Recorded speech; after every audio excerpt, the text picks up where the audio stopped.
ইসলামী bank board থেকে কীভাবে টাকা উঠাবেন এটা আমি দেখাচ্ছি। আপনার কাছে ইসলামী ব্যাংকের যে কোনো কার্ড থাকলে আপনি এটা থেকে টাকা উঠাতে পারবেন।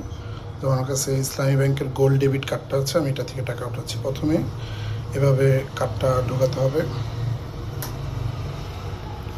তারপর আপনি ফার্স্ট অফ অল এই যে এরকম পাবেন, এখানে আপনার যে পিন নাম্বার থাকবে এটা আপনি পিন হিসাবে দিবেন, আপনার যার যেটা পিন থাকে। আমি আমারটা দিচ্ছি,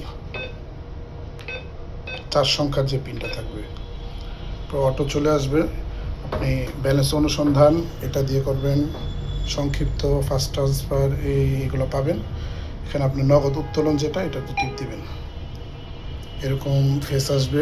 আপনি যত টাকা উঠাতে চান এখানে টিপ দিতে পারেন, এর থেকে অন্য অ্যামাউন্ট হলে এই অন্যান্য পরিমাণ টিপ দিবেন। তো আপনার যে টাকাটা ওঠানো দরকার আপনি এটা দিবেন, দিয়ে সঠিক টিপ দিবেন,